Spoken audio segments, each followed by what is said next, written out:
Alors, bonjour à tous, merci de votre présence sur ce vendredi, ces produits. Le sujet d'aujourd'hui, ça va être Sage 100, gestion de production, et on va passer à peu près 3/4 d'heure, 1 heure avec les questions ensemble pour parler donc de ce sujet, Sage 100, gestion de production.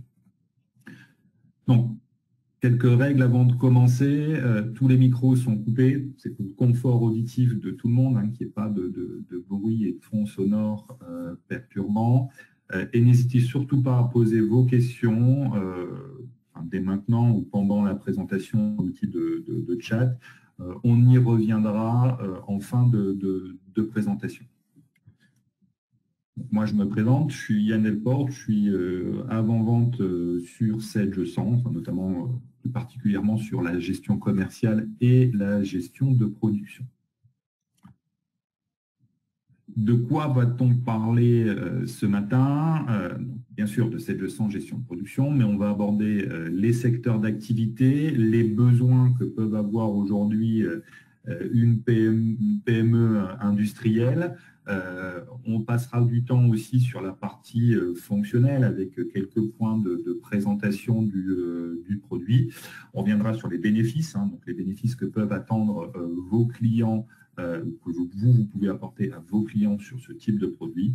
Et on passera donc sur la fin de la session aux questions-réponses. Les secteurs d'activité, les besoins.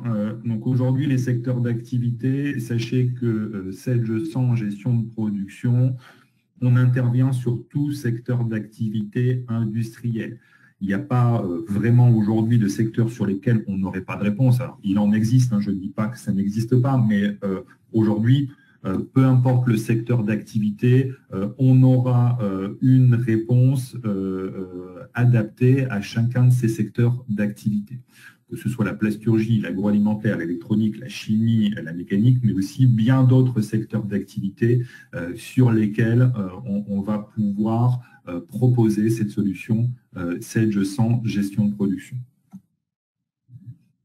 C'est surtout une solution qui va répondre à des besoins, à des attentes de vos clients qui sont dans ce domaine industriel. Notamment, on a pu nous lister un certain nombre d'attentes et de besoins. Alors, ce n'est pas exhaustif, cette liste, on pourrait l'allonger, mais en tout cas, ceux qui reviennent le plus régulièrement sont dus au fait que les entreprises aujourd'hui, en tout cas les PME industrielles, ce sont des entreprises qui ont commencé avec des outils assez simples, généralement Excel, qui vont un peu plus loin ou qui éventuellement veulent changer de solution parce qu'elle n'est plus pérenne. Et généralement, les points clés de ces décisions, c'est potentiellement l'amélioration des coûts de production parce que c'est le nerf de la guerre. Qui dit coût de production le plus bas possible, dit potentiellement la possibilité de pouvoir avoir une marge assez intéressante sur le prix de vente du produit, bien sûr par rapport à un marché. De pouvoir aussi suivre en temps réel la production, parce que tout simplement, si je veux avoir un coût de revient, un coût de production qui soit le plus proche de la réalité, il faut que je puisse remonter de l'information. Et cette information, j'ai besoin de la remonter le plus rapidement possible pour pouvoir très rapidement savoir où j'en suis, quel est en tout cas le coût, les dérives, pouvoir aussi corriger ces dérives assez rapidement.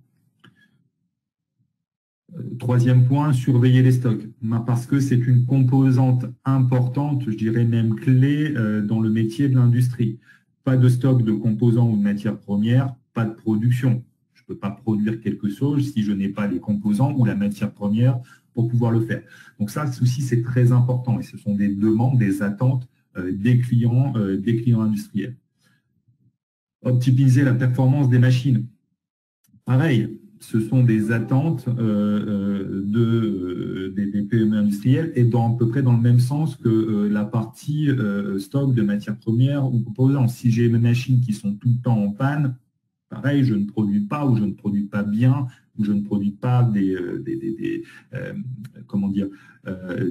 produits de qualité, hein, parce qu'il y aura peut-être des défauts ou ce genre de choses-là. C'est une composante importante, une demande, une attente au niveau de cette partie suivi des machines.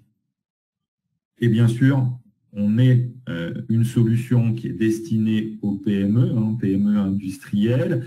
Il y a une attente aussi forte d'avoir un outil et un système de production qui est agile, qui puisse s'adapter au métier que fait l'entreprise. Parce que la façon, même si, je dirais, les process industriels dans les grandes lignes sont les mêmes, mais le process quotidien, le process métier d'une entreprise agroalimentaire, d'une entreprise qui est dans la chimie, dans la parapharmacie ou ce genre de choses-là, ce n'est pas les mêmes façons de travailler.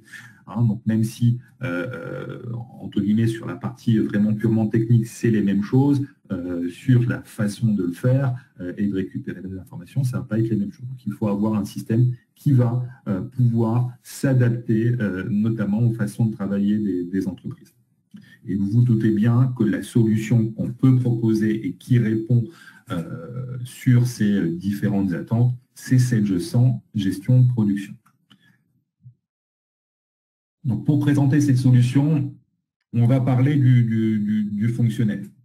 Le fonctionnel, alors moi je voulais reschématiser par rapport à une solution que vous connaissez certainement, hein, qui sont en tout cas qui fait partie des offres BMS aujourd'hui, qui est Sage100 entreprise industrie.